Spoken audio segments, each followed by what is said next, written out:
الحمد لله رب العالمين والصلاة والسلام على أشرف الأنبياء والمرسلين نبينا محمد وعلى آله وصحبه أجمعين. قال الله تعالى: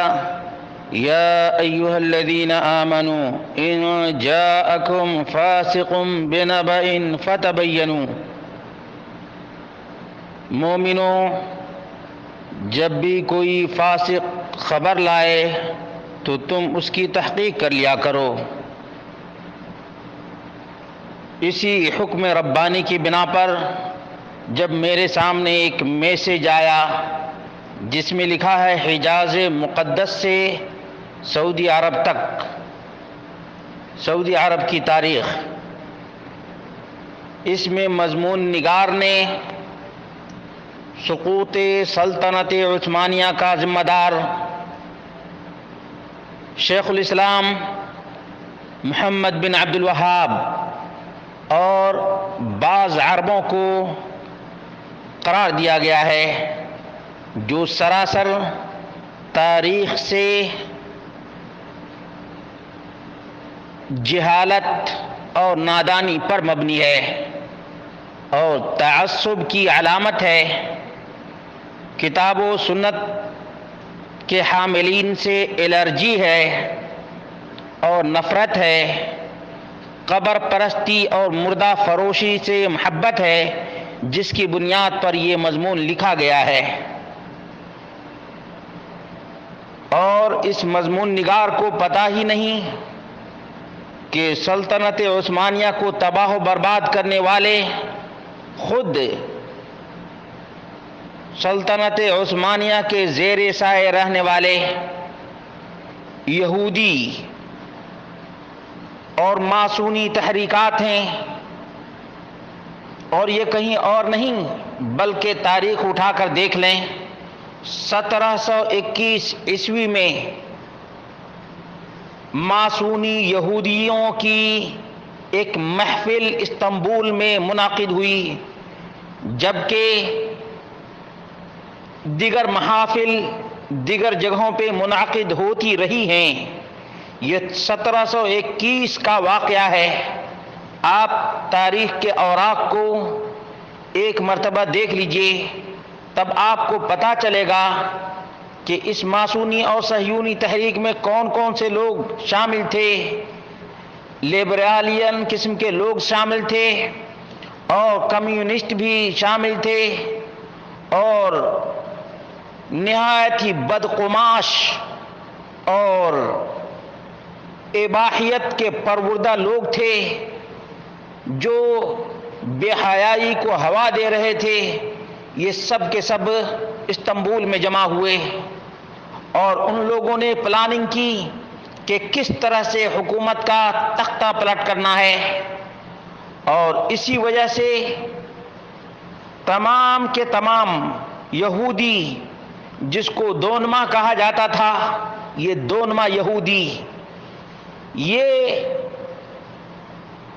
اپنی یہودیت پر باقی تھے اور اسلام کا اظہار کر رہے تھے، لیکن اندرونی طور پر اسلام کو کھوکھلا کر رہے تھے. اور یہی وہ یہودی تنظیم ہے جس نے ماسونیت اور صہیونیت کی محفلوں کو منعقد کرنے میں بڑا ہی اہم ترین رول ادا کیا اور قومیت کے نام پر لوگوں کو حکومت کے خلاف ورغلایا. یورپ کے لوگ کبھی اندرونی طور پر، خفیہ طور پر اور کبھی اعلانیہ طور پر اس ماسونی تحریک اور صہیونی تحریک کی مدد کر رہے تھے اور حکومت کے خلاف بہت سے جرنیل، کرنیل ایسے جرائم کا ارتکاب کر رہے تھے جس کی وجہ سے حکومت عثمانیہ تزلزل کا شکار ہو گئی، اور انہی لوگوں نے سلطان عبد الحمید ثانی کو معزول کر دیا، جیسے طلعت بادشاہ ہے، انور بادشاہ ہے، یہاں تک کہ جب پہلی جنگ عظیم 1914 میں، یاد رکھیے گا 1914 میں جب پہلی جنگ عظیم عالمی جنگ برپا ہوئی تو ترکی کو کوئی ضرورت نہیں تھی، عثمانی حکومت کو کوئی ضرورت نہیں تھی اس جنگ میں اپنے فوجیوں کو بھیٹ چڑھانے کی، لیکن مصطفیٰ کمال اتا ترک اور اس کے جیسے یہودی، یہ مصطفیٰ کمال اتا ترک کے بارے میں جان لیجئے کہ یہ پکا یہودی تھا، اس کا تعلق دوما سے تھا، اور اسی لیے کہا جاتا ہے کہ میں تجھ کو بتاتا ہوں تقدیر امم کیا ہے، میں تجھ کو بتاتا ہوں تقدیر امم کیا ہے، شمشیر و سنا اول طاؤس و رباب آخر۔ یہودی عورتوں سے شادی کرنے کا نتیجہ یہ ہوا کہ مصطفیٰ کمال اتا ترک جیسا مجرم پیدا ہوا اور فوج کا کمانڈر بن گیا، اور اس نے بلا ضرورت بغیر کسی کام کے 1914 میں پہلی عالمی جنگ میں شرکت کی، اور اس کا نتیجہ یہ ہوا کہ سلطنت عثمانیہ بری طرح سے ہار گئی، جس کا انتظار بہت سے لوگوں کو تھا، اور اس طرح سے 1914 سے لے کر 1918 تک یہ جنگ عظیم چلی ہے، اور نتیجہ جو ہوا وہ بہت ہی برا نتیجہ ہوا، اور عثمانی حکومت بالکل ہی افراتفری کا شکار ہو گئی۔ بعض جو علاقائی حکومتیں تھیں وہ مرکزی حکومت سے بالکل ہی لا تعلق بنتی گئی، مثال کے طور پر ممالک عراق میں تھے، آل العزم سوریہ میں تھے، اور شہابیوں کی حکومت لبنان میں تھی، محمد علی مصر میں تھا، اور ظاہر العمر فلسطین میں تھا، احمد الجزار عکا میں تھا، اور قراملیون کی حکومت جو سلطنت ترکیہ کے انڈر میں تھی یہ لیبیا میں تھی۔ اس طرح سے مرکز اور ماتحت حکومتوں کے درمیان رشتہ ٹوٹتا گیا، یہاں تک کہ زوال پذیر ہو گیا، اور 1922 میں مصطفیٰ کمال اتا ترک یہودی جس نے فریب دینے کے لیے اپنا نام مصطفیٰ رکھا تھا جبکہ یہ پکا یہودی تھا، اب یہودی کو کوئی اپنا کمانڈر اور جرنیل بنائے اور کرنل بنائے تو نتیجہ کیا ہوگا؟ اپنے جرم کو چھپانے کے لیے یہ صوفی کوفی اور مردہ فروش لوگ محمد بن عبد الوہاب کے اوپر الزام تراشی کرتے ہیں اور کہتے ہیں کہ ان لوگوں نے ترکی حکومت کو کمزور کیا جو کہ مسلمانوں کا دفاع کیا کرتی تھی۔ سراسر جھوٹ ہے، یہ کام ترکیہ سے ہوا ہے۔ ترکی میں جس طرح سے فسق و فجور عام تھا، بے حیائی اور آبرو باختگی عام تھی، اور جس طرح سے عثمانی رائل فیملی نے یہود اور نصارہ سے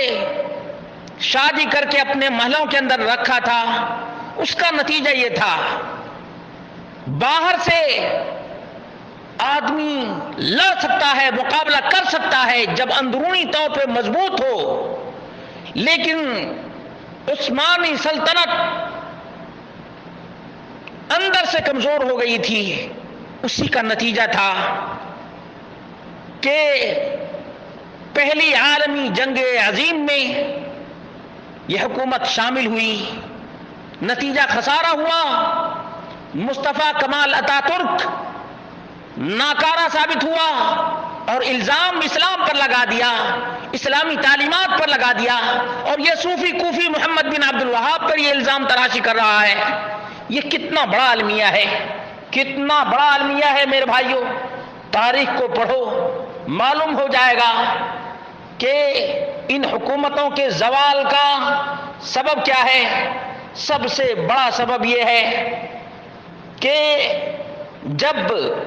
مال و دولت، حکومت، سطوت اور سلطنت آ جاتی ہے تو آباء و اجداد کی روش کو اور ان کی جہادی کوششوں اور کاوشوں کو فراموش کر کے عیاشی کی زندگی گزارنا شروع کر دیتے۔ اس کا نتیجہ اللہ رب العالمین کا عذاب ہوتا ہے، اور اس عذاب کی چکی میں بہت سے لوگ پس جاتے ہیں۔ اس لیے مسلمانوں، اللہ رب العالمین کے دین کی طرف آؤ۔ تم جس حال میں بھی ہو اللہ واحد کی عبادت کرو اور رسول اللہ صلی اللہ علیہ وسلم کی فرما برداری کرو، اور عیش و عشرت کی زندگی کو بالائے طاق رکھو، جہد مسلسل کرتے رہو، قد و کاوش کرتے رہو، اور ظلم و زیادتی سے لوگوں کو بھی روکو، اپنے آپ کو بھی ظلم و زیادتی سے بچاؤ، اور عدل و انصاف کو قائم کرو۔ عدل و انصاف، جس حکومت میں عدل و انصاف مفقود ہو جائے اس کو روبہ زوال ہونے سے کوئی روک نہیں سکتا ہے۔ یاد رکھو، ظلم سلطنت عثمانیہ میں جو ظلم و زیادتیاں ہوئی ہیں وہ بھی ایک سبب ہے سقوط سلطنت عثمانیہ کا۔